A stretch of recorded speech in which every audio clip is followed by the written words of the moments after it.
My name is Isabella Marie Hart, and I am 91 years old.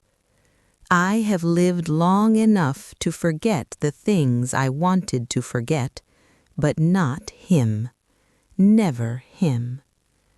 It was 1962. I was 23, newly arrived in New York City after leaving my small hometown in Ohio. I wanted independence, adventure, something larger than the quiet life I had known. What I didn't expect was love. One chilly October evening, I slipped into a small Italian café in Little Italy to escape the wind. The place was warm, dimly lit, filled with the aroma of espresso and freshly baked bread. As I stood in line, the man behind the counter caught my eye. He wasn't tall, but he stood with a quiet confidence. Dark hair, sleeves rolled, strong hands moving with careful precision as he handled pastries. When I stepped forward, he smiled, not a polite smile, but one that lit up his whole face.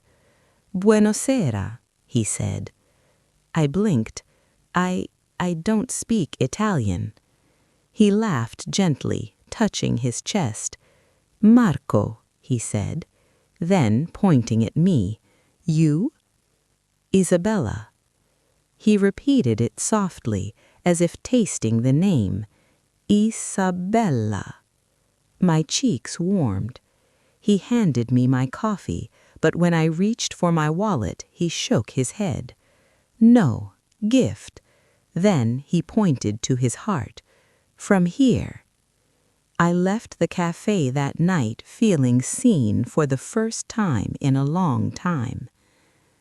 I returned the next day, then the next.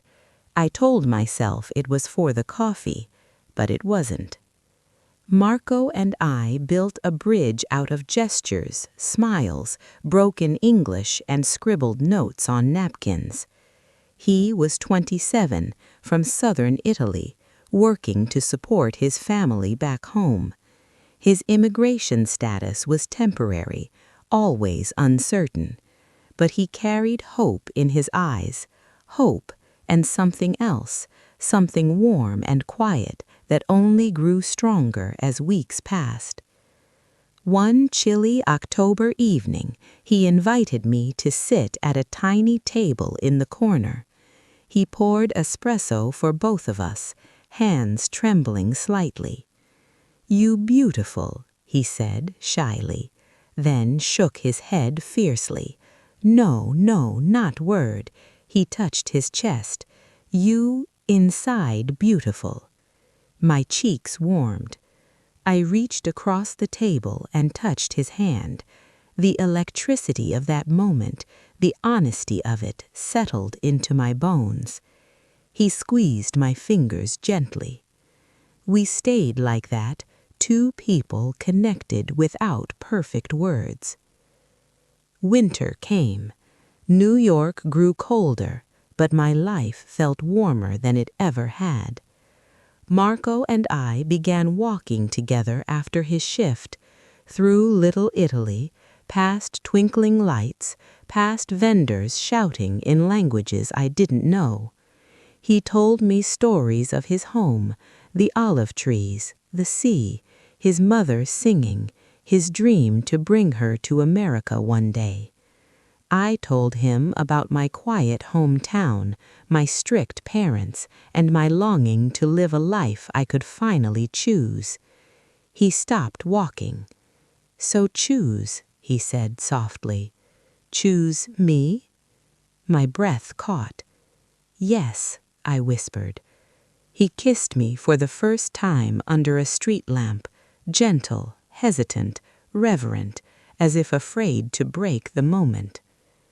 But life doesn't like to leave beautiful things untouched. Immigration officers began appearing more often in the neighborhood. Marco became quieter, more tense. One evening I found him pacing behind the café, face pale. "What's wrong?" I asked. He swallowed hard. "My visa, no renew." He shook his head. "They send me back, soon." The world tilted. "How soon?" I asked. "1 week." I grabbed his hands. "We'll fix it. We'll fight it." He pulled me into his arms. "No, Isabella, not possible. America, difficult. I go home." I felt tears gather. "I don't want to lose you." He pressed his forehead against mine. "Love no lose, no matter distance." We held each other in silence as the city moved around us. His last week in New York felt like a dream fading as you cling to it. We walked everywhere: Central Park at dawn, the Brooklyn Bridge at sunset, the café where we first met. On his last night, he brought me inside after closing. He handed me a small wooden box. "For you," he whispered. Inside was a silver pendant shaped like a tiny dove. "Peace," he whispered, "for your heart when you miss me." My tears fell on the pendant. He lifted my chin. "Isabella, listen, please." His voice trembled. "I love you, not little love, whole life love." "I love you too," I sobbed. He pulled me close, holding me as if trying to memorize my shape, my breath, my heartbeat. We stayed like that long after the lights were turned off. The next morning he boarded the ship back to Italy.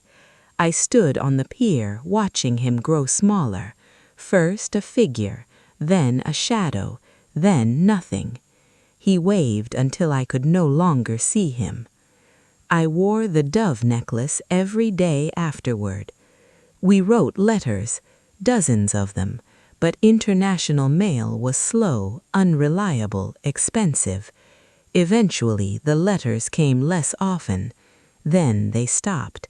Not because he forgot, but because life has a way of separating even the strongest of hearts. Years later, I learned from another immigrant family that Marco had passed away from illness, never having returned to America. I sat alone that night, holding the dove pendant, feeling his love echo through time. If I could speak to the young woman stepping into that small café the first time, I would tell her, "You won't keep him, but you will keep the way he made you feel, seen, cherished, chosen." Some loves teach you a new language, and sometimes that's enough. That is my story, the story of the immigrant man who taught me how love sounds, even when spoken imperfectly.